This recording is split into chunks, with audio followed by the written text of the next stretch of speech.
Posez vos questions. On va discuter. Même bu fekkee ne dafa xaw a génn ci sujet bi tuuti sax, probablement si on a la réponse on pourrait comme échanger là-dessus. Donc loolu moom bokk na ci li ma leen di encourager que tey ñu gën ko rendre interactif, mu gën a interactif à partir des questions qu'on va se poser. Yaakaar naa ne war nañoo mën a peut-être commencer di nuyu ñëpp. C'est un plaisir toujours de vous retrouver, puis aussi vous remercier pour maanaam suivi bi. Je sais que beaucoup d'entre vous suivent et après disons m'écrivent. Donc loolu lu am solo la parce que loolu moom moo tax sax moom mooy objectifu rencontre bii nii. Objectif bi mooy à l'issue de ça ñi seen souci yi ngeen am muy souci yu ndawaan des soucis du quotidien ak tam lu ëpp sax souci du quotidien ñu mën koo mën a disons apporter benn piste ay piste ñu mën a gis ay piste peut-être de loo xam ne da leen mën a dimbale pour ngeen mën a am un avancement par rapport à ces situations là parce que c'est extrêmement important du rek daje pour wax après dem non, mais le suivi est extrêmement important là-dessus. Kon yaakaar naa ni tey on va parler du poids de la société sur certaines personnes, surtout les célibats, les célibataires, les femmes, mais également souvent des femmes yi nga xam ne dañu nekkoon ci sëy génn ci. Donc jigéen ñi nga xam ne par exemple dañu am ay doom sëyoon am ay doom divorcé nekk ci biir société bi en même temps, donc da ngay gis ne c'est un gros poids pour ñoom des fois de se retrouver dans un autre ménage à cause du poids social, à cause de ce que j'appelle moi le tribunal social, d'accord. Lu tax ma tuddee ko tribunal social? À cause du jugement, à cause des préjugés, à cause du poids du regard de l'autre sur nous. Moom mooy tax ñuy seetlu ne ñi nga xam ne nekkuñu ci sëy, surtout jigéen ñi, la plupart du temps dañuy nekk dans une forme de stress quotidien.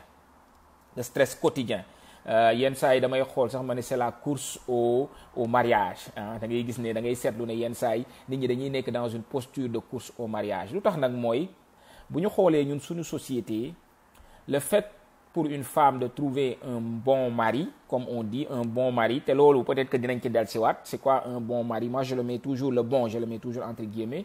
Dañuy ne le fait qu'une femme trouve un bon mari, c'est sa réussite sociale, est considérée comme une réussite sociale. Donc dañuy gis ne que jigéen moom lépp lu mu mën a am bu amul jëkkër dafay mel ni amul dara, dafay mel ni que maanaam tekkiwul dara en fait. Ok, alors loolu nag dafay créer benn genre poids, ci nit ki, dafay créer benn genre contrainte. Ñi nga xam ne ils sont beaucoup plus dans disons un système wala un environnement qui est assez conservateur, qui est assez traditionnel, souvent ñoom ñoo koy gën a subir muy que ñi nga xam ne par exemple ils ont été éduqués dans un mode plutôt disons ak benn disons modernité bi, comme ni ma ko mën a woowee, mooy maanaam ñi nga xam ne dañu màggee ci ay familles yoo xam ne c'est des familles yi nga xam ne ils sont moins traditionnalistes, ils sont moins conservateurs. Donc ñooñu ils subissent moins ce poids-là que ñi nga xam ne dañu bokk ci ay familles yoo xam ne des familles encore traditionnalistes et conservatrices. Donc loolu day waral nga gis lu bari loo xam ne c'est des erreurs dans le lien conjugal, c'est des erreurs dans le lien de mariage. Mooy maanaam duñ ko waajal wala boog ils vont fermer les yeux sur certaines choses yoo xam nañ ni lii ëllëg am na lu mu mën a jur. Xam nga damay dégg ñu bari fi mu ne nii ñuy wax ne que la situation du coronavirus ak le fait que nit ñi confiné wu dafa yokku les taux de divorce, dafa yokku les taux de séparation. Ma leen di wax souvent que ni coronavirus indiwul lu bees, confinement bi indiwul lu bees, dafa feeñal rek ay mbir yoo xam ne dafay nekkoon te ñu ko doon traîner te nit ñi amuñu woon occasion wu nekkandoo ensemble. c'est-à-dire que dañuy dund ci société boo xam ne léegi la plupart du temps dañu seetlu ne nit ñi li ñuy nekk ensemble bëriwul mais situation actuelle bi daf leen obligé ñu nekk ensemble léegi nag ils apprennent à vivre ensemble loo xam ne musuñu koo def entre ñoom loolu nag moom mooy indi fësal yu bëri yi nga xam ne maanaam dañ ko bàyyi woon wala dégluwuñu ko woon wala joxuñu ko woon cër gi ñu ko war a jox loolu nag day feeñ exploser comme on dit et maintenant les gens ne sont pas outillés pour mën ko jël en charge moom mooy tax ñu seetlu que ne difficultés yi dafa gën a bëri te man fii ma nekk nii nga xam ne damay joxe ay conférences yu bëri ci période confinement bi surtout pour des familles immigrantes surtout pour les personnes immigrantes li may dégg lu bëri jigéen ñi di wax moom mooy que ils trouvent de la difficulté surtout dans le dispatching des tâches dispatching sexuel des tâches mooy maanaam dañuy am jot seen liggéey yor en même temps liggéeyu kër gi yor en même temps xale yi et cetera et cetera donc mais loolu noonu comme li ma doon wax sànq en amont daf ci am loo xam ne la plupart du temps ñun dañ ko dul bàyyi xel balaa ngay dem ak nit ki gis nga les athlètes leur performance sur le terrain dañ koy préparer en amont athlètes yi ngay gis seen ay entraînement moo leen di may performance yi ñuy am souvent sur le terrain sëy aussi noonu la nit ki ci sa période de célibat ak sa notion de couple ak ni ngay nekkee en couple parce qu'on peut être célibataire et être en couple d'ailleurs la plupart des célibataires sont en couple et heureusement donc ni ngay nekkee bonsoir Adja donc ni ngay nekkee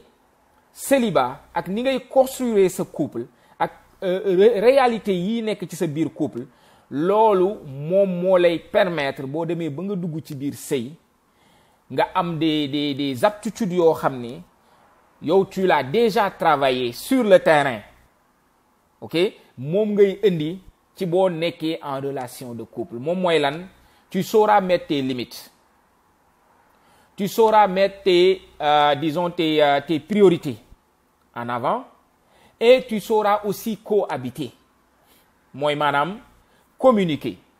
pouvoir communiquer li ma seetlu lu bëri moom mooy la difficulté qu'ont nos couples en général c'est la difficulté de la communication ci bépp fànn nag ci bépp fànn damay seetlu ne ils ont du mal à communiquer sur les finances ils ont du mal à communiquer sur l'éducation des enfants ils ont du mal à communiquer sur leur sexualité de couple ils ont du mal à communiquer sur les projets du couple l'organisation même disons des tâches dans le couple donc difficulté de communication bi nag li koy indi moom mooy à la base ñu ci bëri ci ñun on ne nous a pas appris à communiquer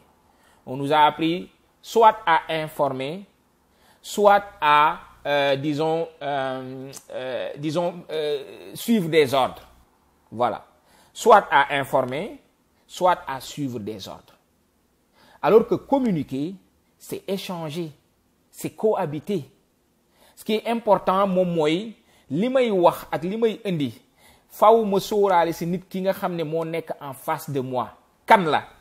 lan mooy spectrum naka lay gisee lan mooy ay réalité bu ko defee man la may indi moo xam naka laa koy indee ngir moom mu mën a dugg ci xelam et ñu mën ci échanger maintenant échange boobu moom moo difficile surtout bu ñu seetloo que ñun góor ñi la plupart du temps on nous a dans la relation de couple en général dañuy féetewoo toujours que man maay kilifa mais kilifteef googu noonu au fond dañ koy jël comme un pouvoir de domination comme un moyen de domination de l'autre pas comme un moyen d'autonomisation de l'autre mais comme un moyen de domination de l'autre loolu nag moom mooy waral la difficulté même de la communication parce que nit ki boo jàppee ne ki ngay nekkal warulaa wax dëgg wala warulaa wax loo xam ne yow xamoo ko woon wala warulaa wax ne que tu as fait une erreur à partir de ce moment-là tu es fermé à toute possibilité de communication waaw kii mu ne ñi amul gel wala far waaw loolu day wax dëgg neex yàlla je pense que c'est extrêmement rare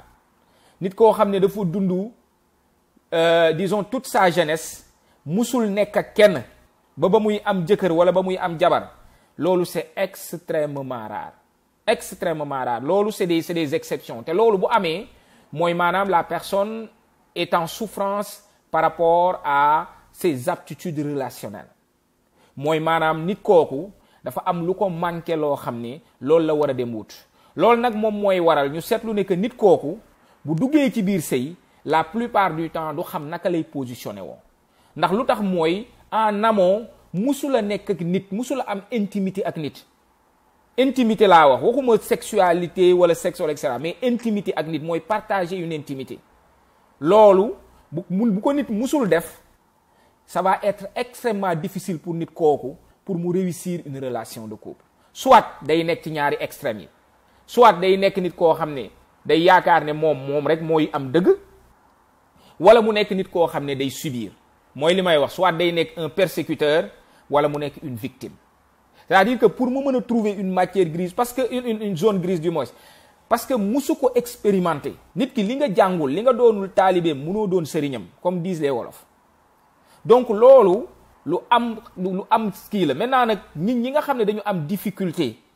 à se maintenir dans un couple en tant que célibataire ils doivent se poser beaucoup de questions et ils doivent faire un travail sur eux avant ñuy dugg ci wàllu sëy parce que ils vont traîner des lacunes ils vont traîner des erreurs yoo xam ne mooy tax bu ñu duggee ci sëy ça risque simplement d'être soit des persécuteurs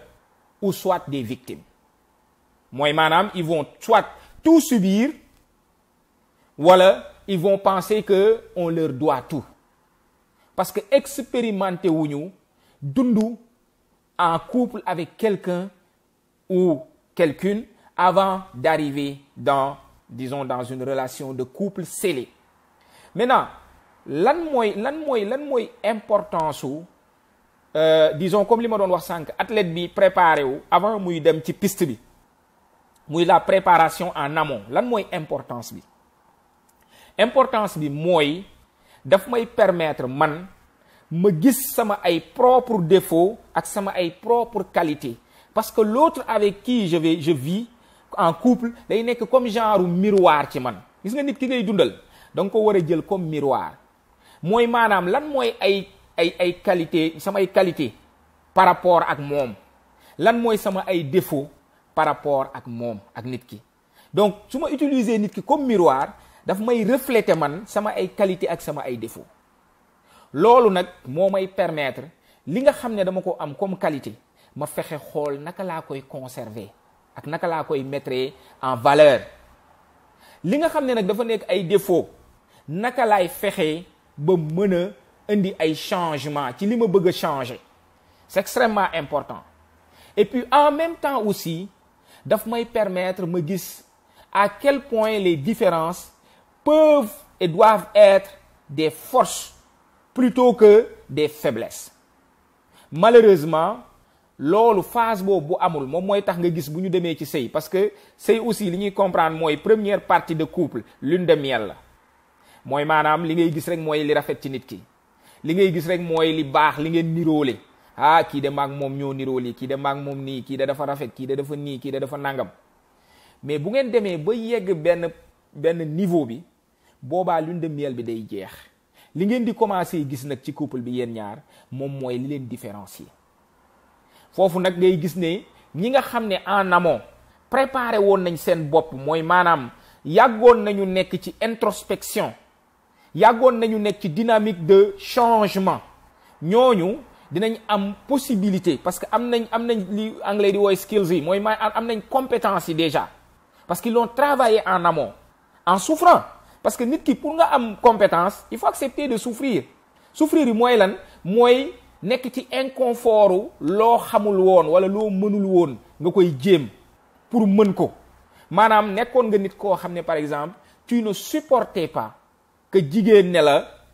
li nga wax du dëgg wala li nga wax d'accorduma ci wala li nga wax amul wala jigéen won la ne lii nga wax nii kat du xel mu ñaw léegi nag yow bu fekkee ne loolu amoo woon habitude ci sa passé ngay am ay nit ñoo xam ne dañ lay mettre à l'épreuve ci loolu ngay defaraat sa bopp defar sa ego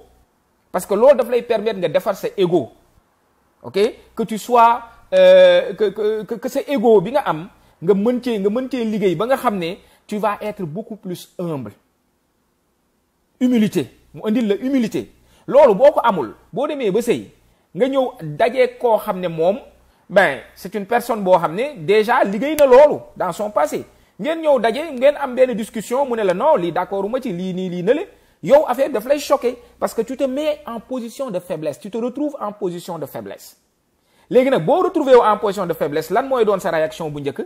moom mooy doole ngay jaay parce que foofu tu essaies de dominer l'autre parce que tu te sens dominé et cette domination-là tu ne l'acceptes pas ton ego ne te permet pas de reconnaître que kii li ma wax nii mooy dëgg kii tey ëpp na ma xel ok même bu fekkee sama soxna la wala sama doom la wala et cetera ëpp na ma xel léegi nag yow bu boobaa comme que daf la ëpp xel yow doole ngay jéem a indi kilifteef ngay jéem a indi pour aller au-dessus mooy maanaam waajaloo sa bopp donc la vie de célibat est une vie extrêmement importante boo xam ne foofu la ngay waajalee sa bopp maintenant nag le poids de la société amène certains à se précipiter à cause d'une contrainte sociale da ngay gis nit koo xam ne day jógee ci sëy pareegul sax def disons son introspection pour xool lan mooy responsabilité moom ci divorce bi am lan la ci war a jàngee ak naka la war a defaraatoo pour buy dugg ci beneen relation non du ko def poids wu société bi moom moo koy yóbbu à ce que mu ne ah man mii kat j'ai pas le droit de rester seul il faut que ma dugg coûte que coûte ci beneen relation léegi nag tu embarques quelqu'un d'autre dans ta voiture comme je dis parce que ta vie est un peu comme ta voiture tu embarques quelqu'un d'autre sans pour autant prendre le temps génnee sa oto boobu nga xam ne dafa duggoon ci biir pax mi nga génnee ko ci pax mi balaa ngay embarquer keneen mais non parce que simplement tu te rends compte ben en fait ñenn ñi aussi c'est par peur d'être seul y en a ok y en a qui ont peur d'être seuls avec eux-mêmes là ça c'est une réalité aussi am na nit ñoo xam ne ils ont peur d'être seuls ñenn ñi dañu développer li ñuy woowee ñun souvent ci suñu jargon une dépendance affective bëri na am na ñoo xam ne dañuy dem ba nga xam ne ils deviennent des dépendants affectifs loolu aussi bokk na ci li ngay xam ne ñenn ñi daf leen di empêcher ñu mën a jël du temps de rester avec eux-mêmes et de se construire à partir de li nga xam ne yaakaar nañu ne lii kat ba ma defee sama bilan wu bopp lii lu ma war a changer la man ci sama vie parce que lii moom mooy tax ba sama ay relation du dox nit ku nekk ci ñun dafa war a jël toujours l'habitude de pouvoir faire un bilan personnel bu koy permettre mu mën a xam en matière de compétences relationnelles lan moo ko ci indil lu baax ak lan moo ko ci indil lu bon ñenn ñu bari ci ñun jàngaluñu ñu xam lan mooy une intelligence émotionnelle la plupart du temps parce que li koy waral mooy ñun boo xoolee éducation bi ñuy am sunu ay émotions bopp souvent c'est des émotions qu'on a du mal même à prendre en charge jàngaluñ ñu ko lu ci bari jàngaluñ ñu ko ok surtout les émotions désagréables la tristesse la colère la peur yooyu yu ci bëri dafa nekk ay émotions yoo xam ne ñun dañuy am habitude nit ñu yaree c'est des émotions qui ont été réprimées dañ ko doon réprimer durant suñu enfance suñu adolescence léegi nag tu arrives à l'âge adulte tu ne sais même pas toi-même gérer tes propres émotions. Je donne l'exemple de la colère. Combien d'entre nous ci ñun ñoo mën a gérer une colère? Combien? C'est extrêmement difficile. La plupart du temps man ñi may gis en consultation nga xam ne dem nañ ba violence dugg ci biir couple bi li may seetlu mooy ñu ci bëri ci ñoom ils savent pas gérer une colère. Ok? Mais lan moo waral loolu? Mais c'est parce que la plupart du temps ces émotions désagréables là on nous a souvent dit que c'est des émotions négatives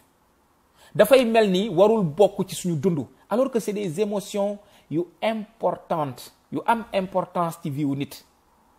d'accord émotion yi dañu mel ni boo demee ci booy dawal sa oto ba nga yegsi ci feu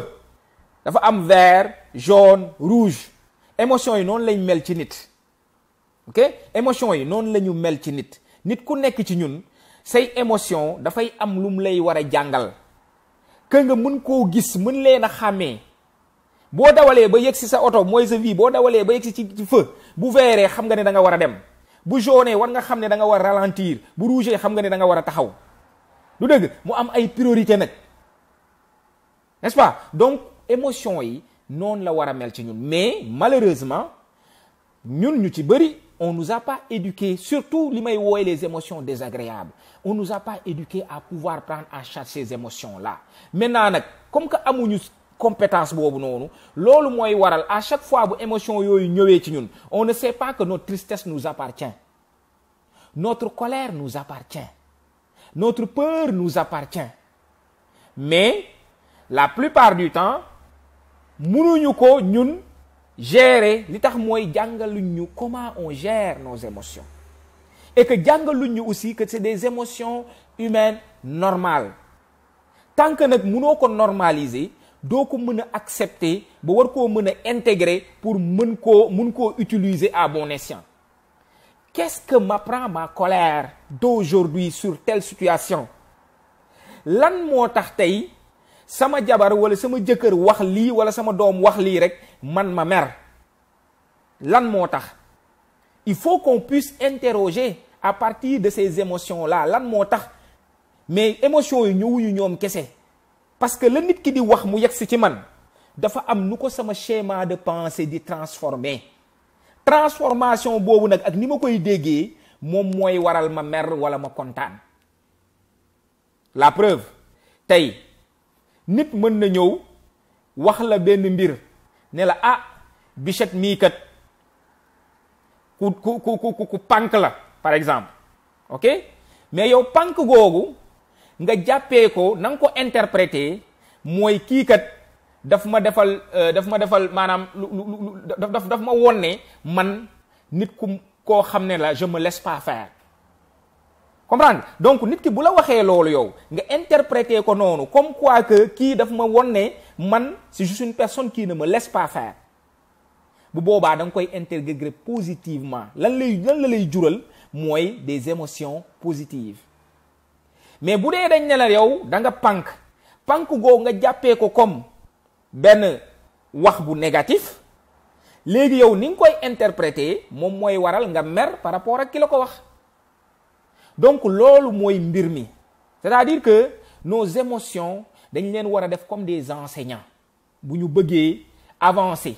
en termes d'intelligence émotionnelle mais aussi en termes de comportement et d'agissement loolu am solo la ñu war ko bàyyi xel mooy su ma meree war naa man wéet ak sama mer jéem a laaj sama bopp lu tax lii merloo ma su ma tristee war naa mën a wéet ak sama tristesse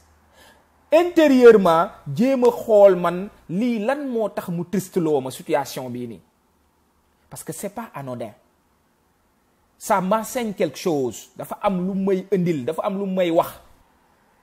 maintenant nag c'est à partir de ce moment-là que man su ma demee ba am cette relation-là avec mes propres émotions foofu laay mën a amee la possibilité de pouvoir être en interaction avec les émotions des autres ñi nekk en face de moi ñi ma nekkal en relation et li ñu dul bàyyi xel mooy les émotions peuvent être contagieuses et souvent elles le sont ok da ngay gis ne la plupart du temps surtout mer bu duggee da ngay gis ñi muy distiller c'est comme un poison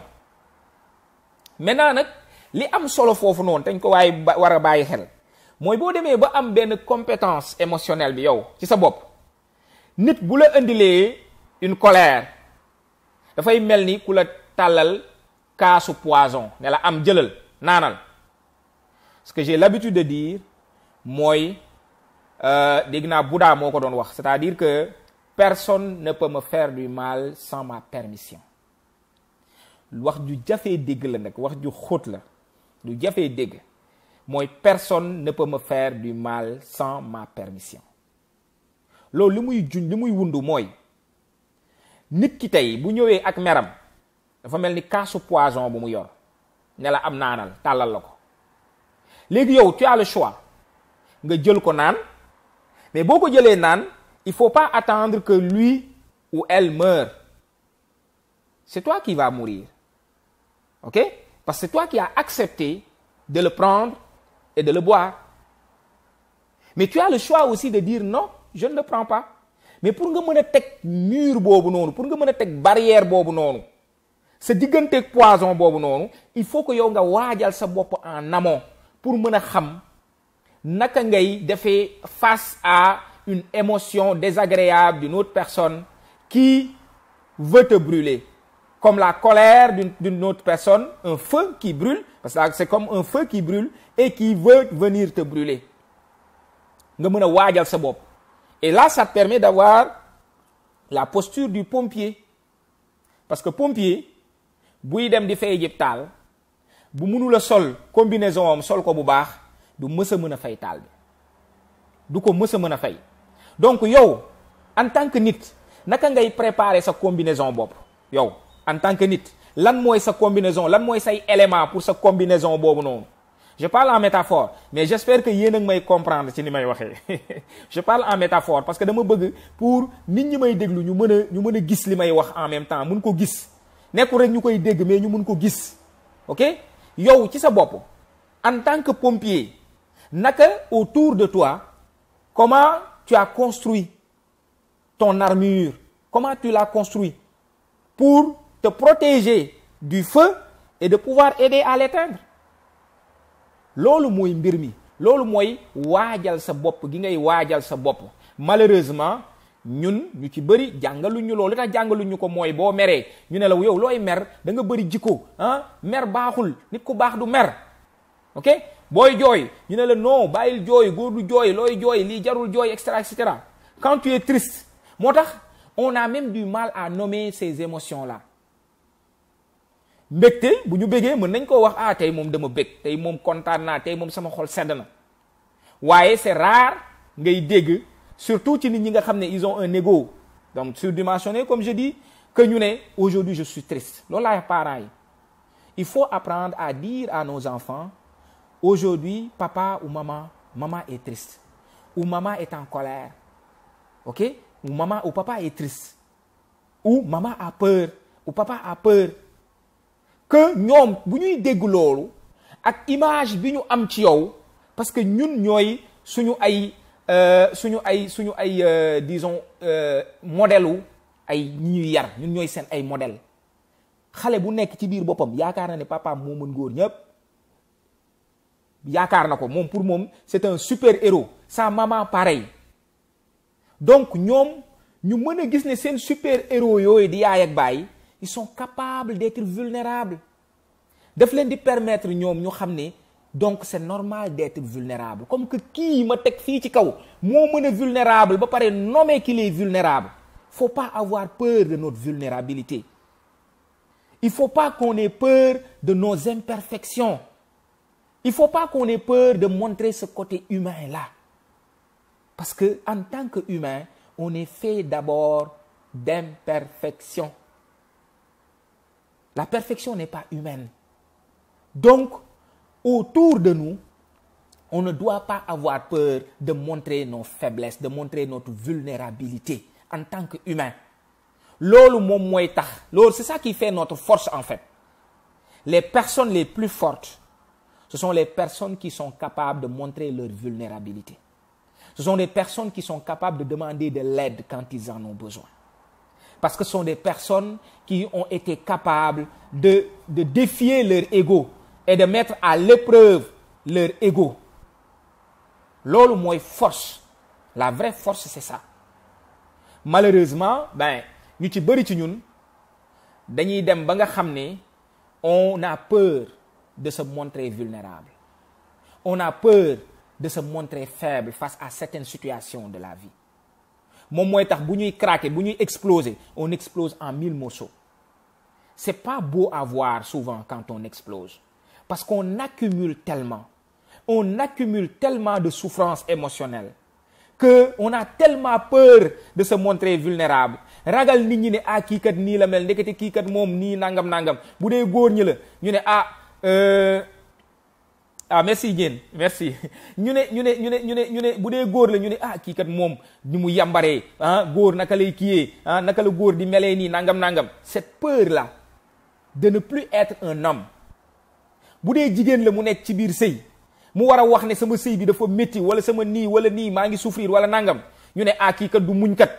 cette peur là ok que keneen ki jugement bi muy am ci yow malheureusement c'est cette peur là qui nous met dans une posture de ne pas pouvoir évoluer en tant qu'humain parce que nit tant que mënoo reconnaître say erreurs tant que mënoo reconnaître say faiblesses tu ne seras jamais une personne forte. Les personnes fortes, ce sont les personnes qui sont capables de reconnaître, d'accepter leurs faiblesses en même temps. C'est ça les personnes fortes. moo tax moytu leen nit koo xam ne toujours dafay wone image u man dama fort man dama puissant ok nit ku mel noonu nga xam ne toujours foo ko gis da ngay gis ni kii kat il est fort il est nangam. En général, ces gens-là, ce sont les gens les plus faibles. Ok? Mais dañuy porter masque. Dañuy porter un masque, malheureusement. Bari na ci ñun ñoo xam ne, du point de vue de nos émotions, on porte un masque. Les meilleurs des hommes, ce sont les hommes qui sont capables d'exposer leur vulnérabilité. Waaw. ñaata yoon ngeen di gis nit ku ngeen fonk trop. ñu ne kii kilifa la kilifa diine la wala kilifa nangam muy un homme respecté et suivi muy wax ba jékki-jékki commencé jooy muy wax ba jékki-jékki commencé jooy wala mu commencé di nga gis nga sentir tristesse am wala nga sentir comme sa colère donc c'est important loolu lu am solo la ñu koy bàyyi xel parce que si tu n'es pas capable de ça tu n'es pas capable d'humanité en fait léegi nag malheureusement cette forme de socialisation là ak ces jugements là dañ ñuy yóbbu ba nga xam ne ñu ci bëri ci ñun on porte des masques maanaam naka la ñu nit ñi di gisee loolu moo sonal ñu bëri ci ñun et beaucoup d'entre nous malheureusement sont restés dans des relations de souffrance à cause de l'incapacité d'accepter qu'ils souffrent, de l'incapacité de mettre en avant leurs propres besoins pour essayer d'aller chercher de l'aide ou de se prendre en charge dedans loolu malheureusement moom moo yóbbooy ñu bëri ci ñun ñuy def yenn catastrophe yi boo demee ba gis wujju di dem soode wujju peccargoom boo demee wujjam ci boppam wala wujju peccargoom boo demee ba gis góor di dem di rey moromu góoram parce que nee na daf ko fekk ci kaw jabaram boo demee ba gis góor jàpp jabaram dóor ko ba gaañ ko wala et cetera parce que nee na du ko déggal du ko nangam yooyu noonu yëpp li koy waral ces réactions explosives là moom mooy en amont nit kooku noonu waajalul boppam wala waajaluñu ko lu tax may wax waajalul boppam mooy bu fekkee dafa nekk un adulte mais bu dee xale la damay ne waajaluñu ko mais ki ko war a waajal est-ce que moom ci boppam waaj na loolu mooy mbir mi parce que pour être parent il faut que nga accepter yow te remettre en cause et de pouvoir changer aussi en même temps de te remodeler lu am solo la li gën a yomb ci parentalité mooy reproduction parce que reproduction moom lu yomb la d'accord mais que nga mën a nekk un artiste un parent est un artiste dans la co-création et dans la création un parent est un artiste si tu n'es pas capable d'être un artiste c'est difficile d'être un bon parent ok mooy la capacité à innover la capacité à se modeler la capacité à se remettre en cause la capacité à co-créer avec les gens qu'on éduque de leur faire confiance ñaata ci ay waajur ngay gis ñu mën a toog ak seen doom jël seen xalaati doom boole ko ci yar gi ñu leen di yar moo tax tey ngay gis lii xew yëpp di xew lu tax mooy combien de parents aujourd'hui sont au courant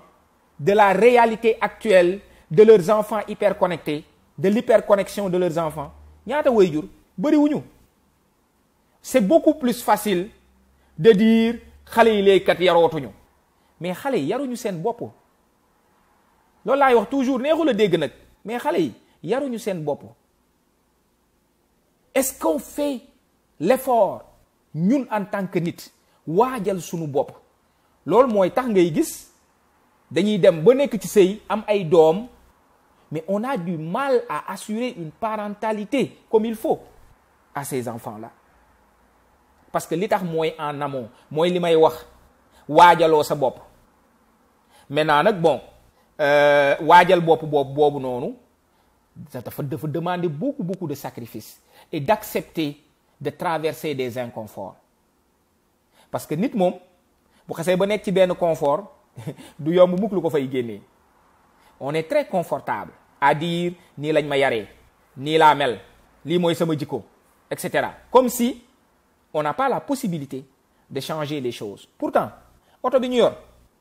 dañuy xëy un bon jour dem changer pneu yi wala ñu dem peinturaat ko beneen peinture. Pourquoi on se dit pas que ben écoute c'est la voiture c'est comme ça que ça a été créé lan moo tax suñu téléphone yi dañuy xëy un bon jour dem changer ay affaire ci biir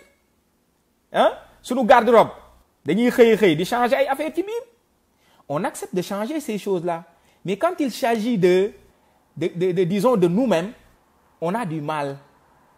à accepter, on a du mal à se remettre en cause. Lu tax mooy ça fait mal.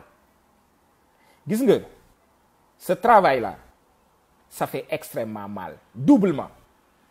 Lu tax muy def mal mooy tu as l'impression que da ngay jël li la say waajur jox wala ñi la yar nga teg ko ci balance et là tu acceptes de dire lii kat ak lii sama yaay ak sama papa ñoo ma ko jox waaye lii arrangé tuma xaaral ma jël ko teg fële. Et en faisant ça fait mal. Ça fait mal parce que de façon inconsciente dafay mel ni da nga nekk di leen weddi alors qu'au fond c'est pas ça. Au fond li ngay def rek mooy sama ordinateur bii kat ñu ngi ma ci defaloon ay logiciel u 1998 léegi maa ngi en 2020 am na ci logiciel yoo xam ne ba léegi ñu ngi fonctionner baax nañ waaye am na ci logiciel yoo xam ne nag wax dëgg neex yàlla virus yi ma gis nii buñ ci duggee dañ koy yàq xaaral ma defal beneen antivirus ma dugal beneen antivirus nga war a nangu nag def loolu changer antivirus yi changer yenn logiciel yi parce que ñun dafa am ñu programmer ñun ñii am na ñu programmer mooy ñi ñu yar dañ ñoo programmer léegi est-ce que dinañ def effort ñun reprogrammer waat suñu bopp loolu mooy mbir mi booy nangu pour nga reprogrammer sa bopp nag il faut nga am ay éléments yoo xam ne da nga leen di delete li tubaab li anglais di wax delete mooy maanaam da nga leen di effacer munul ñàkk faw nga effacer leen war a nag télécharger yeneen waaye munoo télécharger yeneen alors que ce disque dur daf ci am yoo xam ne dañu vétuste ba pare te yi ngay ñëw télécharger boo deful ndànk bu ñu fa fekkee yooyu noonu sa disque dur ci boppam mooy yàqu ba na ci ñun ñoo xam ne seen disque dur fi mu ne nii pratiquement li ko desee exploser bariwul boo moytuwul mbir mi mooy dañuy obligé changer ordinateur waaye ordinateur ba ñu yoroon moom dootuñ ko mën a téye kii dootuñ ko mën a téye gérer. Je parle en métaphore xam naa ne dina am ñoo xam ne dañuy dugg si mais je parle en métaphore c'est-à-dire que damay bëgg man li may wax souvent nit ñi ñu koy mën a gis parce que lu ñuy dund la tout le temps te pourtant dañ koy def ay mbir la yu ñuy appliquer dans notre vie mais lu tax dans notre vie de tous les jours ak suñu matériel yu ñu wër mais lan moo tax duñ ko mën a def ak suñu bopp ñun. Mais c'est parce que souvent c'est beaucoup plus facile d'essayer de changer d'autres choses ou les autres que de faire l'effort de se changer soi-même. Et malheureusement, on ne peut pas changer les autres. La seule personne qu'on peut changer véritablement, c'est nous-mêmes. Et en nous changeant, on peut influencer aussi le changement des autres. Loolu mooy mbir mi. Donc, effort bi foofu la nekk. Effort bi foofu la nekk. Tey yow ñu ne la fi mu ne nii de sa morom yëpp am nañ jëkkër yow yaa ngi nii boobu ba léegi wala sa morom yëpp takk nañ jabar nga toog fii di xoole nangam et tu emmagasines nga ñëw gis benn relation nga dugg ci gis ni kii kat jikkoom yii mu yor nii buñ ci demee ci sëy ça va exploser waaye nga ne xaaral ma gëm rek yàlla baax na yàlla baax na c'est un bon disons comme c'est un bon nan laa koy wax sax c'est une bonne fuite en avant ok boobu moom la ñuy utiliser souvent pour masquer certaines choses yàlla baax na mën naa am dina soppeeku wala kii day xam naa ni dinaa ko mën a soppi erreur bu mag bu may dégg souvent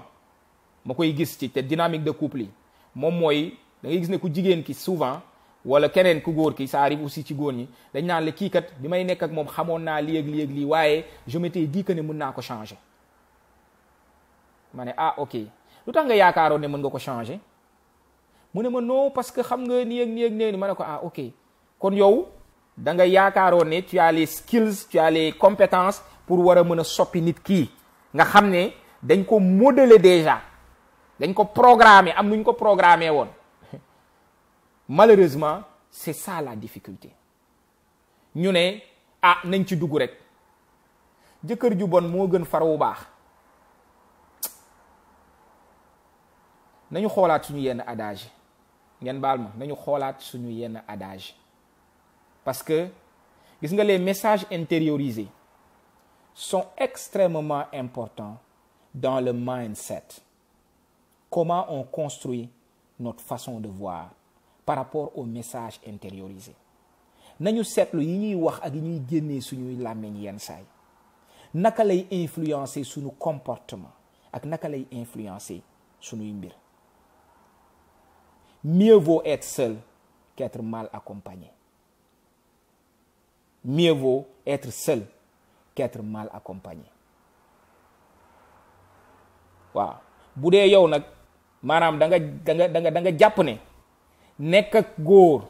goo xam ne par exemple da lay dóor di la saaga di la toroxal di la humilier et cetera mais rien que parce que dem ngeen mairie dem ngeen ci kanamu imam bi mu ne waaw diw may nañ ko diw moom moo gën yow nga nekk seul su boobaa xamal ne njaam gi nga nangoo yow njaam gi nga nangu sunu borom tegal la ko yow yaa ko teg sa bopp d'accord parce que moom dafa leer ak ñun nee na contrainte warul am moom loolu la ñu wax waaw moom sunu borom nee na contrainte warul am li tax mooy nit ki daf ko bind cim xel moomu mooy sa liberté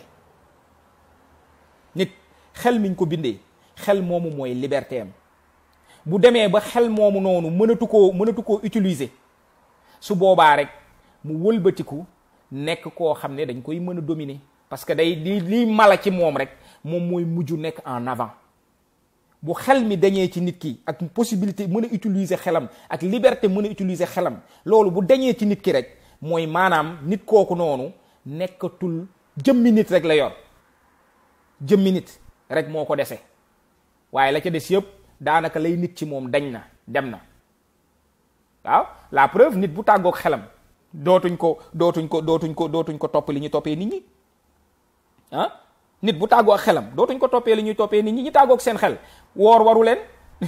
julli waru leen aji màkka waru leen yooyu noonu yëpp waru leen même bu ñu xuloo ak yow xeex ak yow sax nit ñi bu ñu ñëwee yow la ñuy yedd parce que dañ naan yow noo mën a jotee ki àndul ak xelam léegi nag yow bi nga xam ne da nga ànd ak sam xel nga war a nag tayle sam xel ba nga xam ne doo jël temps wu liñ lay wax nga mën koo analyser waaye da ngay dem rek ak mariirandoo da ngay dem rek ak des émotions ñun on vit beaucoup la dictature des émotions nañ ko seetlu on vit beaucoup la dictature des émotions malheureusement on se comporte beaucoup très souvent à partir de la dictature des émotions moom mooy guider lu bëri ci sunu ay comportement lu bëri ci sunu ay attitude ak sunu ay posture même par rapport à certaines situations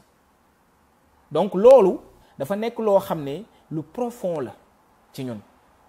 le fait que maanaam cette intelligence émotionnelle ak ce lien là avec nos émotions comment ça influe sur notre posture ak comment ça influe aussi sur notre comportement ak nos relations avec les autres ak la façon dont on mène notre vie, surtout en relation avec les autres. Donc intelligence relationnelle moom, compétence relationnelle moom mënul ñëw ci hasard. te it képp ci ñun koo xam ne tu as peur de rester avec toi-même, tu as peur d'être seul, ne la wóor ne il va être difficile des fois de t'auto-construire à partir de ton introspection et de ce qui se passe autour de toi. loolu nag moo ñuy manqué la plupart du temps, loolu moo ñuy manqué moo tax on reçoit la dictature de l'extérieur. suñuy décision lu ci bëri da ngay xool ne porté wuñ ko à partir de nous-mêmes, on le porte à partir de l'image, à partir du regard des autres, à partir de la dictature, de cette dictature-là qui est imposée, les choses qui sont imposées par les autres, par notre communauté. Certains vont me dire non, c'est souvent facile à dire, mais c'est très difficile à faire parce que faire face à. Vous n'avez pas besoin de vous battre. loolu laay wax tout le temps. On n'a pas besoin de se battre pour exister. On n'a qu'à exister. That's it. D'accord? On n'a pas besoin de se battre des fois. soxlawuñu ko. On n'a pas besoin de ça. Je vous donne un exemple. tey man par exemple, je me dis nga nekk sama rak, nga nekk sama jabar, nga nekk sama yaay, nga nekk sama xarit bu jigéen, etc. munoo fexe ba man sama xaalis ma dugal ko ci puukare. munul nekk. maintenant nag boo ma laajee ma ne la maa bañ nga mer, c'est pas comme sa mer yow la appartenir. À partir de ce moment-là man li ma appartenir mooy comment dealer ak sa mer yow, comment accepter de surfer cette vague-là. loolu moo ma appartenir man. Donc j'ai pas besoin de me battre. lu tax ngay mer, sama xaalis la, man maa la ko doon jox, man maa la war def nii. Non, soxlawuma dugg ci détail yooyu non. duma ko def. D'accord? Ça fait pas partie de mes principes. duma ko def. Maintenant nag yow boo ci meree, ok, tu as le droit nga mer. Tu as le droit. Mënuma la tere nga mer yow. Mais sa mer googu noonu yow la appartenir, pas man. D'accord? Et maintenant nag boo ma ko bëggee sippi nag su boobaa comme li ma doon wax sànq, man je me suis préparé en pompier. Non du ma ko jël. Tu as le droit nga meral. xaalis bi sama xaalis la maa ko moom. principe yi samay principe la man. D'accord? Donc à partir de ce moment-là la ca des nag yow la appartenir. C'est là qu'on se construit une intelligence relationnelle, une capacité à pouvoir mettre ses limites et à pouvoir voir les limites de l'autre, à les accepter, à les reconnaître.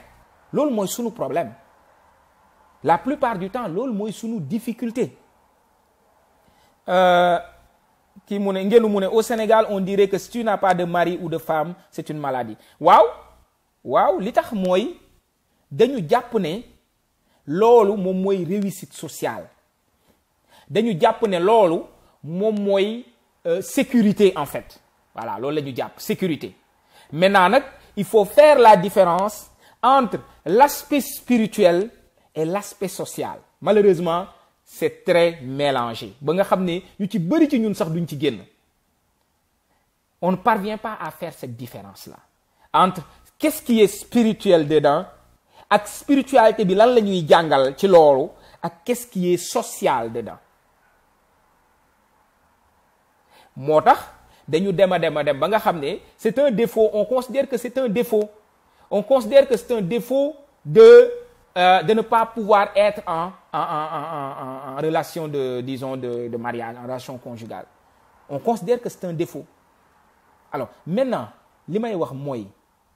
il faut que mu nekk une volonté. Il faut que mu nekk une chose réfléchie. Il faut que mu nekk une chose préparée. nekkul loo xam ne da ngay tëb rek nga dugg ci. Parce que boo tëbee dugg ci di nga tëb génn ci.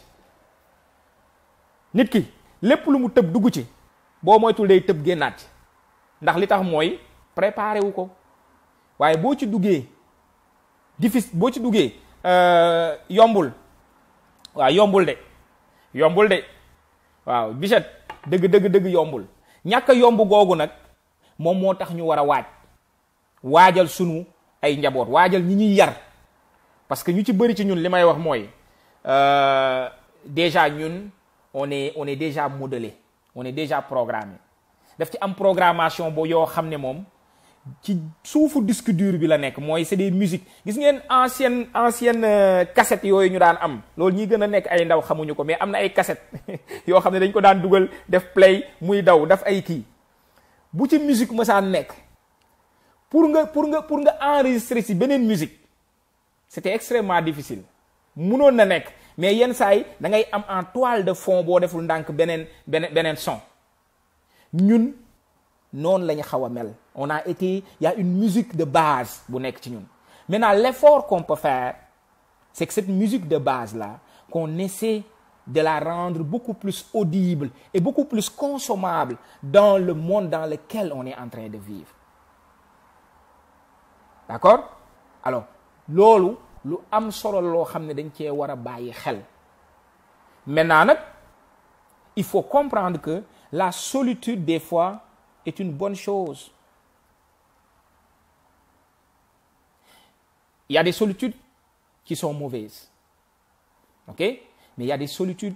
qui sont bonnes. Solitude fi muy baaxee ci nit mooy la plupart du temps lan moo tax nit di gis ne que il est seul ou elle est seule mooy day gis ne que souvent il est ou elle est différent ou différente foofu lay amee maintenant nag fan la différence bi nekk quand quelqu'un dit je suis seul c'est différent de la personne qui dit je me sens seul xaw ma ndax comprendre ngeen bu dégg ngeen bu baax li may wax nit ku ne je suis seul sa posture intellectuelle ou psychique bokkul ak ki nga xam ne il est dans la posture de je me sens seul parce que dans je me sens seul la solitude est un poids d'accord et ça embarque émotions yi désagréables comme tristesse comme yenn saa yi colère mën na ci nekk ok comme la peur d'accord donc yooyu noonu daf ci ànd quand quelqu'un est dans une posture de je me sens seul ok parce que dans je me sens seul la plupart du temps c'est oh pauvre de moi tu es dans une posture de victime et la solitude devient un poids cette solitude-là devient un persécuteur pour toi par contre une personne qui est dans la posture de je suis seul la plupart du temps il est dans une posture de travailler à rendre sa solitude utile pour son cheminement personnel d'accord je suis d'accord pas je me sens donc posture bi ci déjà yow ni ngay gisee sa bopp ci loolu d'accord jigéen ñu bari tey ak ay góor ñu bari célibataire li leen dal li leen sonal dëgg mooy ils sont dans une posture de je me sens seul à cause du poids de la société man moom xanaa du ma am jëkkër du ma nii du ma nële léegi nag dañuy seetlu ne loolu li muy jur surtout ci xale yi jigéen ñi ndeysaan maa mën yi dañuy lekk seen xaalis ba c'est pas possible dama dégg benn reportage benn jour ñuy wax à quel point xale jigéen yi ni ñuy ñemee sëriñ léegi dem ci sëriñ yi te la plupart du temps xoola sëriñ yi di feeñ ci télé yi da ngay dégg tout le temps ñu naan la mbirum sëy dama cee aay parce que xam nañ ne c'est un business lucratif da ngay dégg ñu bari léegi li gën a dox mooy ñaanalaate ci wàllu am jëkkër ak tamit ñaanalaate ci wàllu ngóora mooy maanaam la virilité ñaar yooyu ñoo gën a dox léegi ci businessu maamën yi moo gën a dox lu tax mooy xam nañ ni c'est les deux plus grandes souffrances des gens actuellement beneen bi mooy peut-être wutum liggéey bi mais la plupart du temps jigéen ñi elles perdent énormément d'argent et ñenn ñi sax dañuy dem ba man j'en ai eu ñoo xam ne maamën yi sax dañ leen mujj abuser physiquement sexuellement à cause de affaire yu mel noonu. kaay ma defal la sangat bi il faut nga sangu ko 2 heures du matin wala 3 heures du matin foog nga sangoo ko sama kër il faut nga sangoo ko fii nangam dinañ la sanguloo naan loola takk loola ba nga bëgg a dee. léegi nag imaginel par chance nga dem ñu jox la benn sangat wala benn naan nga naan ko suba gannaaw suba benn waaye ñëw ne koŋ-koŋ sa kër nga ne sëriñ ba la ma waxoon am na kii mooy sama waaja. Tu ne prends pas le temps de la réflexion parce que da nga nekk ci lu ma am jël. gis nga nit boo demee ba période lu ma am jël tu es dans une posture de tayle sa bopp. Tu es dans une posture de tayle sa bopp, c'est-à-dire tu ne te donnes plus de l'importance. yow da nga dem ba da nga marchandiser sa bopp mooy maanaam tu es comme une marchandise boo xam ne rek képp ku njëkk a ñëw rek na jël. man je suis de ceux qui sont contre que mbir yi ñu ne nañ ko yombal. non waruñu ko yombal. il faut comprendre dans quel sens. yombal gi na doon mu ci ñu teg ko ci yoon boo xam ne ñaar ñi nga xam ne ñoo ko séq ñoom ils sont d'accord et ils se sont construits à partir de ça. mais souvent da ngay mel ni tu as l'impression que surtout dans certaines familles les parents ont juste envie de se débarrasser. mais duñu xool affaire yu bari. da ngay gis nit muy ñëw ñu wóor leen ni kii nii wone na fi ay mbir yoo xam ne c'est-à-dire duñu jël temps wu sax di seetlu yenn affaires yi. on dirait que ils sont man dégg naa ñenn ñu ne non ñun fi mu ne nii moom nañu dem rek naa dem rek man naa dem rek naa sëy rek nu mu mënti demee daal naa sëy rek. mais à partir de ce moment-là tu ne te donnes plus de la valeur. si tu te donnes pas de la valeur à toi-même comment veux-tu que l'autre te donne de la valeur bu fekkee ne du nit koo xam ne yar nañ ko ci mu war a mën a jox nit valeur boppam. bu fekkee dafa nekk nit ku nekk en souffrance du la mës a jox valeur. est-ce que j'ai l'habitude de dire et je vais le dire ici aussi aux jeunes filles wala ñi nga xam ne dañuy wut jëkkër bu fekkee ne yow tu te considères comme des miettes ne t'attends pas à ce que l'autre te voie comme un gâteau. c'est très dur je le sais mais yow sa bopp bu fekkee ne tu te considères comme des miettes ne t'attends pas à ce que l'autre te considère comme un gâteau. maanaam boo joxul sa bopp sa valeur bul xaar mukk que keneen ki ngay nekkal mu war la mën a jox yow valeur parce que li ñuy wax rek wuude ni mu la gisee rek noonu la lay ëwalee. donc c'est extrêmement important. tey y a un poids, y a un gros poids, je le comprends et c'est pas facile de faire face à ce poids-là. D'accord? Mais il va falloir accepter de souffrir pour prendre soin de soi. jëkkër ju bon mënul gën dara.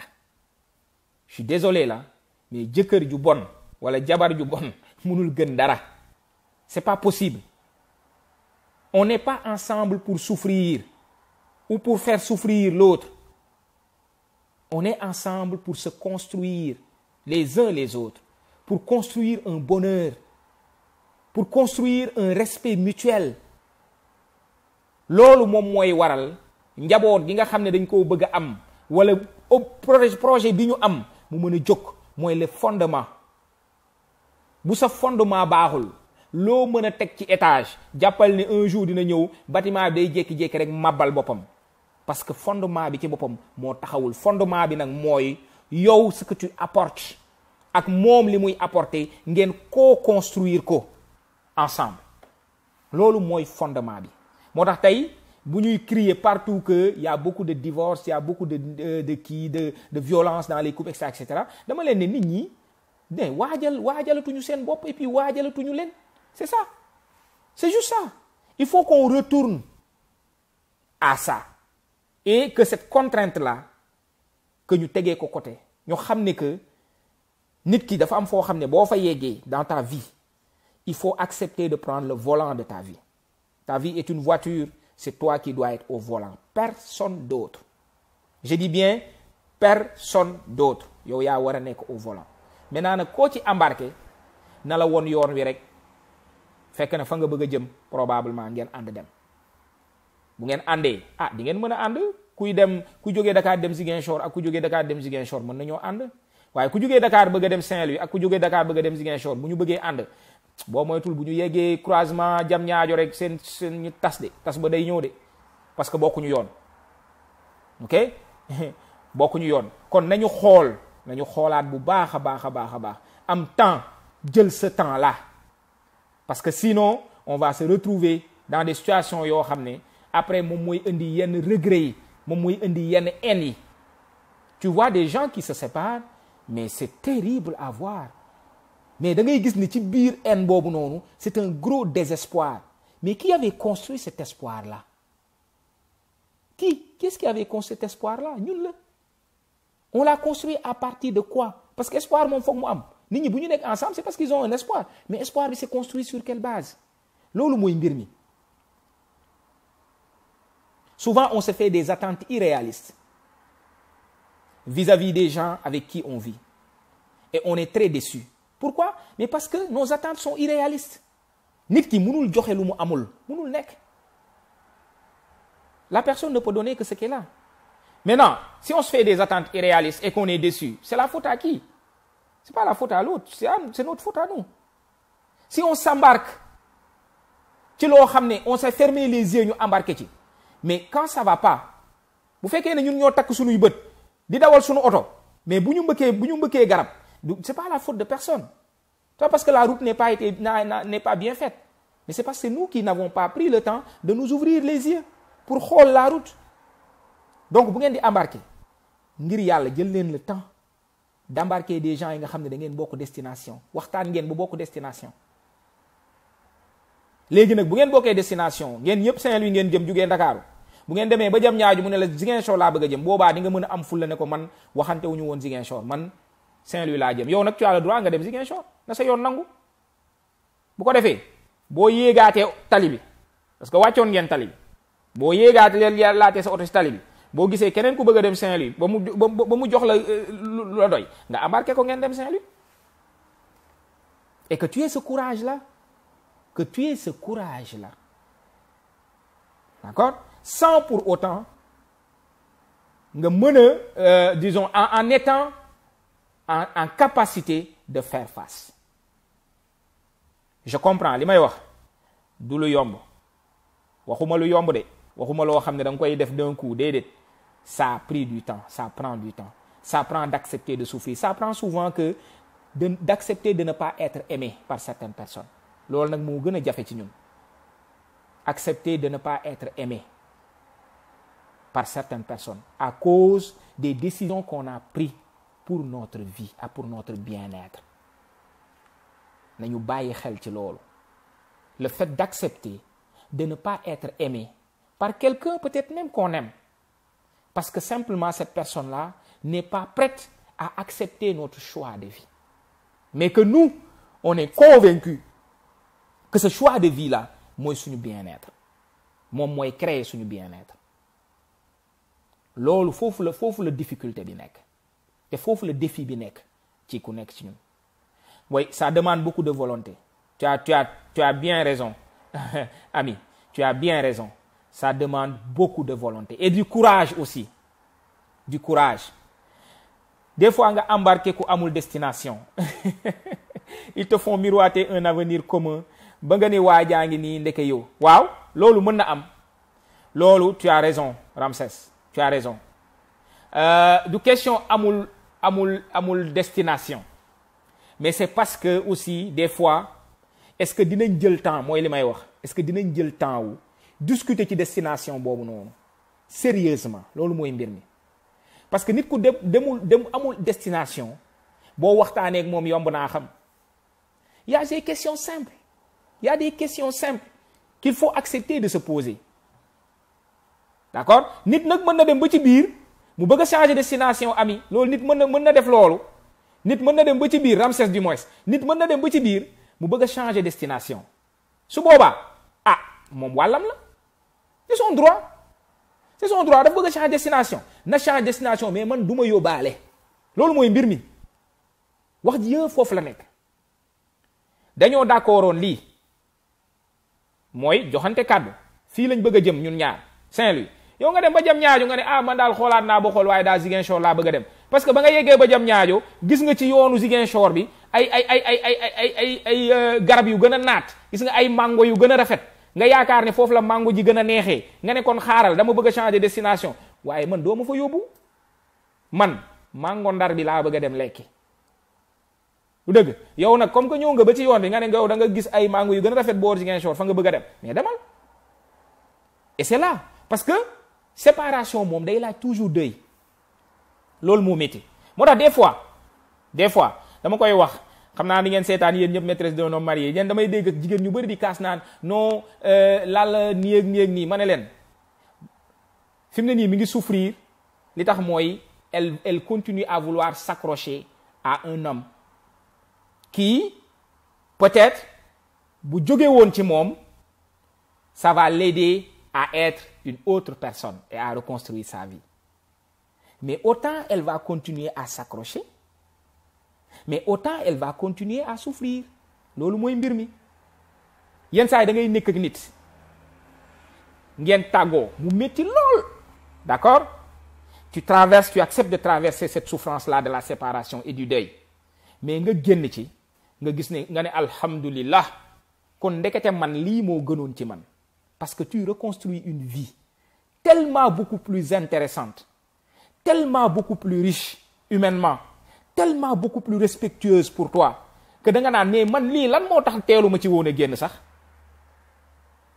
lan moo tax tu te poses la question mais man lii lan moo tax sax teelu ma ci woon a génn et pourtant avant nga ciy génn tu avais peur cette peur là est normale nañ ci bàyyi xel amul kenn kuy dugg ci sëy wala nga ciy génn te tiitoo amul loo xam-xam nit ki nag parce que c'est un engagement et un désengagement c'est un engagement et une rupture une séparation n'est jamais facile muy ca deeja muy ca bàyyante ba muy ca tukki ga bàyyi fa nit ki c'est jamais facile da ngeen koy seetlu yenn saa yi bu ngeen nekk ak ay nit ngeen di jàngandoo sax bu njàng ma jeexee ku nekk war a dem yoonam da ngay gis jooyoo yeeg kii yeeg affaire yu mel noonu séparation moo mel noonu c'est normal rawatina nag muy loo xam ne c'est un engagement de mariage wala de séparation c'est normal d'avoir peur mais est-ce que cette peur-là doit nous doit nous hypnotiser? Est-ce que cette peur-là doit nous imposer à rester dans la souffrance? C'est là où se situe la principale question. Et la réponse est non. Maintenant, quand on parvient à braver cette peur-là, de mettre son pied à terre et de dire que lu doy doy na fii la ñuy yem dañu àndoon ñu ne dañuy dem Ziguinchor dañuy dem Saint-Louis ñëw nga bëgg jam ñaaju nga bëgg a wàcc ok je suis déçu c'est normal je suis déçu et c'est normal li anormal mooy nga bañ a décevoir wala nga bañ a accepter sa déception wala nga bañ a souffrir loolu moo anormal mais li normal mooy nga souffrir ci et ça veut pas dire que tu peux pas continuer à aimer cette personne-là. On peut se séparer de quelqu'un et continuer à l'aimer, mais de comprendre que ce n'est plus la bonne personne dans notre vie. Loolu il faut que ñu bàyyi ci xel. On peut aimer une personne et que ça soit pas la bonne personne dans notre vie. Loolu ñu bari ci ñun mënuñ cee bàyyi xel. Mooy comme li may wax rek. Je peux trouver une femme ou un homme beau, belle ou beau, mais ça ne veut pas dire que forcément je veux coucher avec elle. Mais je suis capable d'admirer sa beauté. Je suis capable de trouver qu'elle est belle, peut-être même qu'elle est attirante. Mais ça ne veut pas dire forcément que je vais être avec elle. D'accord? Donc mën nga nekk ak nit ki ngeen séparé wu wala nga nekk ak moom ngeen nga waroon bëggoon a sëy ak moom nga dem ba gis ni kii c'est pas la bonne personne dans ma vie. Ok, c'est normal, je peux l'aimer, mais que c'est pas la bonne personne dans ma vie. Je passe à autre chose. Foofu nag la mbir mi nekk, foofu la différence yi nekk entre nit ñi. Foofu la capacité yi nekk entre nit ñi. D'accord? Maintenant lu bëri itam li ngay dégg jigéen yu bëri du ñu bëgg ubbi seen bët et pourtant ñu gis lépp mais nag sama bopp ma la gënal du bañ naa la waaw effectivement ami il faut savoir arrêter à temps il faut savoir arrêter à temps. Gis nga boo embarqué nit ci sa oto ngay dawal mu nekk ci siège bi à côté ci ñu ko jot a def parce que am na ñu bëri ñoo xam ne moom ñoom seen volant oto sax dañ ko bàyyee ki ñu embarqué moom moo yor seen volant oto ñooñu moom ñoo gën a nekk ci problème parce que ñooñu moom saa waay fu nit ka dugg ak oto bi rek fa lañ jëm amatuñu ñoom kii amatuñu pouvoir loolu moom mooy li gën a bon waaw nga embarqué nit ci sa oto ba pare jox ko volant bi bu ko defee moom fu mu dugal oto bi rek tu es foutu waaye bu dee da nga nekk sax koo xam ne yow continuer nga yor sa volant nga embarqué nit ngeen dem ba ci biir mu commencé di xuloog yow ci biir oto bi ba commencé xeex gaareel oto bi il faut nga gaare parce que boo continuer dawal nii ngeen di def te yàlla nag bu mu fekk ne da ngeen am ay passagers ci ginnaaw mooy xale yi su boobaa moom accident bi day gën a métti gaareel oto bi ngeen wax waaye boo gaaree oto bi bul jékki-jékki rek ngeen gaare oto bi mu dem ngeen dem déedéet wax leen ba xam lu tax xuloo bi lu tax xeex bi est-ce que mën na arrêter est-ce que lii est-ce que lële loolu mooy reconstruction essayer de reconstruire. Moi j'accompagne des couples à reconstruire mais j'accompagne des couples aussi à divorcer parce que mooy loolu surtout que bu fekkee ni da ngeen am ay doom c'est extrêmement important ñun loolu duñ koy faral di def on essaie de reconstruire mais quand il s'agit de se séparer quand on a des enfants on ne se prépare pas à la séparation moo tax catastrophe yi di am yëpp di am et le pire mooy xale yi dañuy ñëw séparer leen ñii dem seen kër yaay ñii dem seen kër papa ñu màgg ba màggandoo ñenn ñi duñu xamanteeg ñeneen duñu miinanteeg ñoom ñii màggee seen kër baay xamuñu seen yaay xamuñu seen famille yaay ñii màggee seen kër yaay xamuñu seen famille baay et cetera loolu mooy mbir mi c'est ça la difficulté léegi nag nit ñooñu ñëpp après di màgg imaginez-vous tout ce qu'ils peuvent traverser parce que on n'est pas dans des postures de se préparer à la séparation moo tax séparation métti ci sunu ay communauté moo tax ça fait extrêmement peur parce qu'on ne se prépare pas à ça on ne se prépare pas à se séparer mais à rester des adultes consciencieux du fait que dañu am ñu embarqué woon ci suñu oto te mënuñ leen a séddoo dafa am ñu jot a dugg ci suñu biir dund te mënuñ leen a séddoo duñu marchandise boo xam ne da ngay jël 10 ma jël 10 déedéet ok duñu or joo xam ne da ngay jël 5 kilos ma jël 5 kilos déedéet duñu xaalis boo xam ne da ngay jël 10 millions ma jël 10 millions duñu kër goo xam ne da nga koy jaay ñu séddoo déedéet ay nit lañu mënuñ leen a séddoo donc il faut que ñu waajal suñu bopp il faut qu'on ait le courage que quand on se sépare de prendre le temps de se faire aider dans la séparation et de rester des adultes dans la séparation d'éviter d'utiliser nos enfants comme des armes de guerre d'éviter d'utiliser nos enfants comme des enfants soldats dans une guerre entre adultes. Éviter de priver nos enfants de l'amour d'un parent. C'est extrêmement,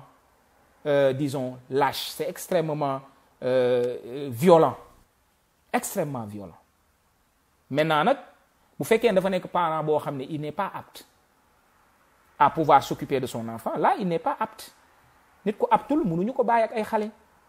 Si c'est un parent qui est alcoolique, ok, ou qui a des problèmes de santé mentale yoo xam ne daf ko war a faju ko, ou que c'est quelqu'un boo xam ne il est violent, il tape sur tout, etc., daf ko war a faj. Bu boobaa, ben, il faut que ñu protéger xale yi. Su boobaa, le parent bi nga xam ne moom moo gën a stable, kooku moom moo yor xale yi en attendant. Waaye kooku bu yoree xale yi tamit, na def le tout pour xale yi am xam ne am nañu bàyyi tamit parce que nit moom par A ou B bu màggee nu mu mënti demee loo mënti def dinañ jéem a parce que question d'identité la question d'identité la gis nga xale yi nga xam ne dañ leen adopté ay yeneen parents adopté leen bu ñu màggee ñu ci bëri dañ jéem a xame ji lan ñan ñooy seen vrai parent parce que c'est une question qu'on se pose nit moo mel noonu moo tax il faut que ñuy préparer suñu bopp à la séparation c'est extrêmement important. Je me rappelle avoir eu une discussion comme ça avec sama benn collègue ndeysaan sama benn mag boo xam ne moom disons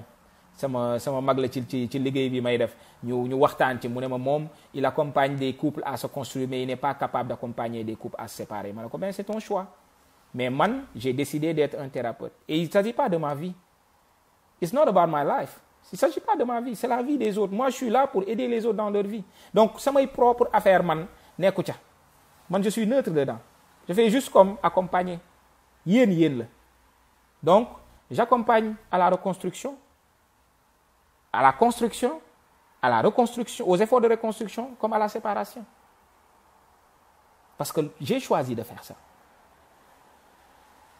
Et je vois que, d'habitude, les couples qui sont bien accompagnés à la séparation, les enfants souffrent moins. Je ne dis pas qu'ils ne souffrent pas, mais ils souffrent moins.